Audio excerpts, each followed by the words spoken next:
త్రికూట పర్వత శ్రేణిలోని అతి బలవంతములైన గజ సమూహములు చేస్తున్న హడావుడిని గోలను శ్రీ పరీక్షిత్ మహారాజునకు వివరిస్తున్న శ్రీ సుఖ మహర్షి శ్రీ భాగవత పద్యములు భావార్థములతో సహా కలభంబుల్ చెరలాడు వల్వములఘ్రాణించి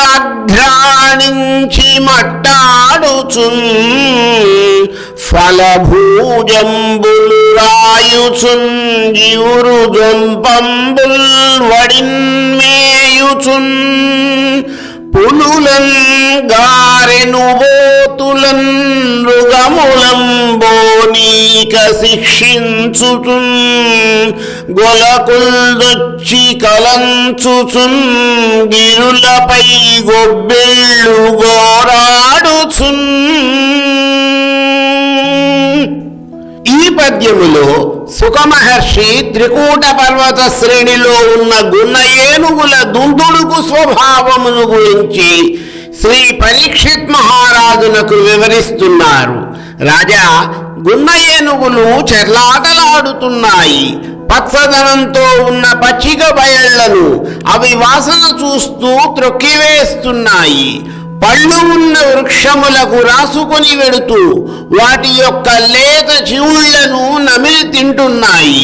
పులులను, అడవిలోని దున్నలను, లేళ్లు, జింకలను తప్పించుకొని పోకుండా కట్టిపడవేస్తున్నాయి. నీటి మడుగులలోకి దిగి ఆ నీటిని చెల్లాచెదురు చేస్తూ కొండలలో విహరిస్తున్నాయి. తొండంబుల మదజలవృత గండంబుల కుంభములను ఘట్టన చేయన్ కొండలు తల క్రిందై పడు బెండుపడున్ దిశలు చూచి బెగడును జగముల్. ఈ విధముగా త్రికూట పర్వత శ్రేణిలో విహరిస్తున్న ఏనుగులు తమ తొండములతో మదజలం నిండిన చెక్కిళ్లతో కుంభస్థలములతో ఆ మదగజాలు ఒకదానితో ఒకటి ఢీకొంటుంటే కొండలు తలకిందులవుతాయా అన్నట్లుగా ఉన్నది. దిక్కులు పిక్కటిల్లి బద్దలవుతాయేమో అనిపిస్తున్నది. లోకాలు సైతము భయపడిపోతున్నట్లుగా ఉన్నాయి ఆ ఏనుగులు చేస్తున్న ధ్వనులు.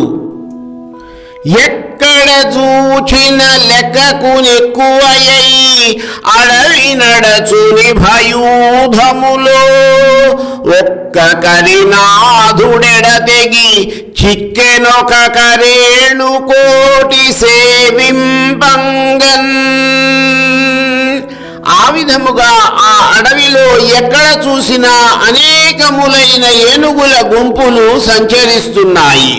వాటిలో నుండి ఒక గజేంద్రుడు విడిపోయి వేరుపడ్డాడు. అనేకమైన ఆడ ఏనుగులు ఆ గజరాజును సేవిస్తూ అతని వెంట నడుస్తున్నాయి.